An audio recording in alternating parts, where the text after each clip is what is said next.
The air inside the courtroom was dense, thick with formality, sharper still with judgment. A bailiff's voice cut through it like glass. "Ma'am, remove your jacket," before approaching the bench. Heads turned. Whispers stirred. All eyes landed on the woman at the center of the room. Early 40s. Quiet presence. Black jacket zipped to the chin. Her posture straight. Her silence firm. She didn't argue. She didn't hesitate. She simply unzipped the jacket and slipped it from her shoulders, and then everything shifted. Exposed on her left forearm, just beneath the rolled sleeve, was a tattoo. No bigger than a silver dollar. Simple. Etched deep. A pair of wings wrapped around a combat cross.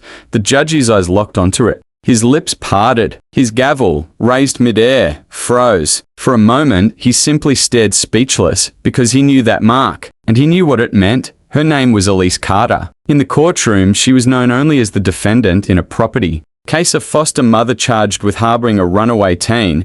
But Elise had lived many lives before this one. Years ago, half a world away, she stood in desert heat, boots buried in sand, a child cradled in her arms while chaos cracked around her. She had served 2 tours as a combat medic in Afghanistan. Twice wounded, twice decorated. She carried memories stitched into her bones, and one vow inked into her skin. She got the tattoo days after watching her best friend bleed out in her arms. It wasn't for show. It was a promise: I will never leave. A soul behind, not for rules, not for red tape, not for fear. When she came home, she didn't choose ease. She built a life on the outskirts, just outside town, in a modest home filled with rescued dogs, fading photographs of soldiers, and the forgotten foster kids no one else wanted.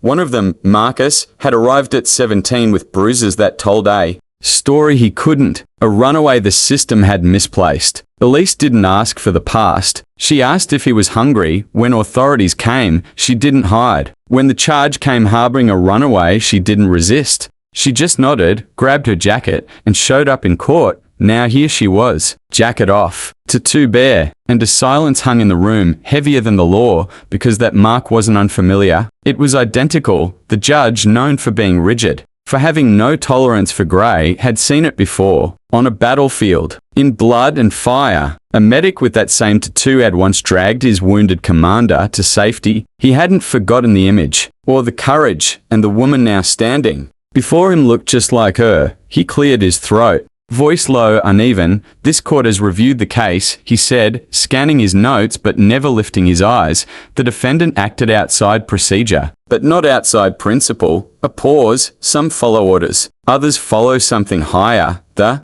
room held its breath. Then slowly, the judge looked up. This time he met her eyes, and he spoke with something closer to reverence. "All charges dismissed. You're free to go." A hush fell, then a ripple, less sound than feeling. Respect, recognition. The bailiff, who'd ordered her to remove the jacket, now looked at the floor. Veterans in the back straightened. One woman placed a hand over her heart. Elise didn't smile. She nodded once, gathered her jacket, walked out as she had entered, measured, quiet, unshaken. Outside, Marcus waited on the steps, tears catching in the corners of his eyes. She put a hand on his shoulder. "No one left behind," she said. 3 words. A vow. A lifeline. They walked into the sunlight. A breeze lifted her sleeve again, revealing the ink that once steadied her in war and had now saved a life in peace. She never fought for attention. She stood so others wouldn't fall, because sometimes the strongest kind of courage doesn't roar. It simply stands and stays. You don't need permission to do what's right,